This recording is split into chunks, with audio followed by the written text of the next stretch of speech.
یہ واقعہ چین کا ہے، جہاں ایک مردہ ہوتے ہوئے دریا کو بچانے کے لیے حکومت نے ایک ایسا قدم اٹھایا جس کی مثال تاریخ میں نہیں ملتی۔ چین نے اپنے سب سے بڑے دریا میں 1 یا 2 نہیں بلکہ 13 بلین یعنی 1 ارب 30 کروڑ مچھلیاں چھوڑ دیں، اور جب کچھ عرصے بعد اس کے نتائج سامنے آئے تو پوری دنیا حیران رہ گئی۔ آج کی اس دلچسپ ویڈیو میں ہم اس کہانی سے پردہ اٹھائیں گے کہ آخر چین نے اتنا بڑا جوا کیوں کھیلا، اس کے پیچھے کیا سائنس تھی۔ دوستو، چین کا دریا یانگسی دنیا کے سب سے بڑے اور اہم دریاؤں میں سے ایک ہے۔ یہ دریا چین کی معیشت، زراعت اور وہاں کے کروڑوں لوگوں کی زندگی کا ضامن سمجھا جاتا ہے۔ صدیوں سے یہ دریا انسانوں کو مچھلی، پانی اور آمد و رفت کے راستے فراہم کرتا آ رہا ہے، لیکن گزشتہ چند دہائیوں میں انسانوں نے اپنی ترقی کی دوڑ میں اس دریا کے ساتھ وہ سلوک کیا جو شاید کسی دشمن کے ساتھ بھی نہ کیا جائے۔ فیکٹریوں کے زہریلے کیمیکلز، شہروں کا گندا پانی اور سب سے بڑھ کر بے تحاشا مچھلیوں کا شکار۔ حالات اس قدر خراب ہو چکے کہ دریا کا پانی زہریلا بنتا جا رہا تھا اور اس میں موجود آبی حیات تیزی سے ختم ہو رہی تھی۔ ماہی گیروں نے زیادہ منافع کمانے کے چکر میں چھوٹی بڑی ہر قسم کی مچھلی پکڑنا شروع کر دی، یہاں تک کہ مچھلیوں کو انڈے دینے کا موقع بھی نہیں مل رہا تھا۔ وہ دریا جو کبھی زندگی کی علامت تھا، آہستہ آہستہ ایک خاموش قبرستان میں تبدیل ہو رہا تھا۔ ماہرین نے خبردار کر دیا تھا کہ اگر یہی حال رہا تو اگلے چند سالوں میں اس دریا میں ایک بھی مچھلی زندہ نہیں بچے گی، اور اس کا اثر پورے چین کے ماحول اور لوگوں کی خوراک پر پڑے گا۔ اس سنگین صورتحال کو دیکھتے ہوئے چینی حکومت نے ایک تاریخی اور انتہائی سخت فیصلہ کیا۔ انہوں نے فیصلہ کیا کہ وہ اس دریا کو دوبارہ زندہ کریں گے، چاہے اس کی کوئی بھی قیمت کیوں نہ چکانی پڑے۔ سب سے پہلے حکومت نے دریا میں مچھلی کے شکار پر مکمل پابندی لگا دی، اور یہ کوئی معمولی پابندی نہیں کی، بلکہ 10 سال کے لیے شکار کو مکمل طور پر روک دیا گیا۔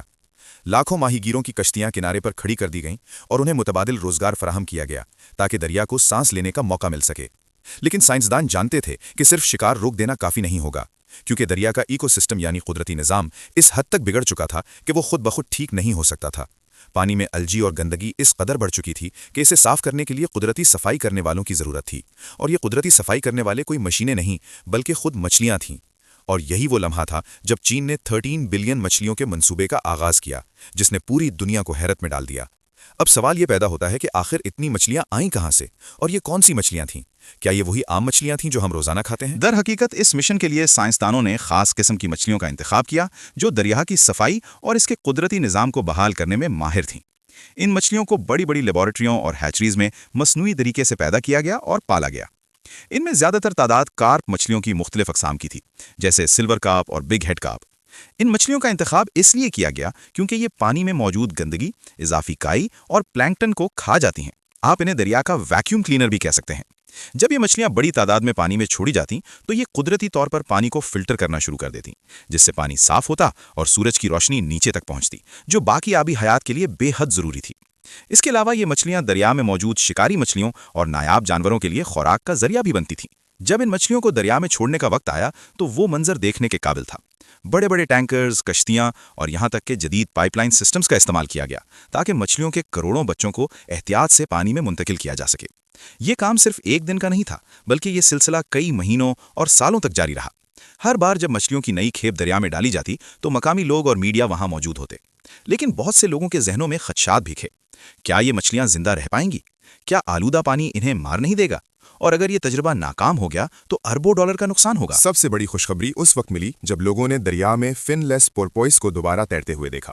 یہ ایک انتہائی نایاب ڈولفن جیسا جانور ہے جسے چین میں مسکراتا ہوا فرشتہ بھی کہا جاتا ہے۔ یہ جانور دریا کی صحت کا پیمانہ سمجھا جاتا ہے۔ اگر یہ دریا میں موجود ہو تو اس کا مطلب ہے کہ پانی صاف ہے اور مچھلیوں کی تعداد وافر ہے۔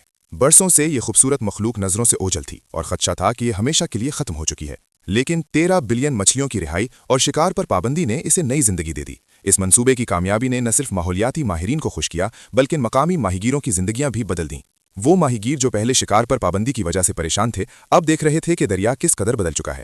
حکومت نے انہیں دریا کا محافظ بنا دیا۔ اب ان کا کام مچھلی پکڑنا نہیں بلکہ غیر قانونی شکار کو روکنا اور دریا کی صفائی کا خیال رکھنا تھا۔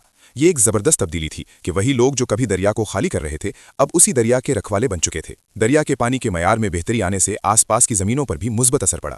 صاف پانی کھیتوں کو ملنے لگا اور زراعت میں بھی بہتری آئی۔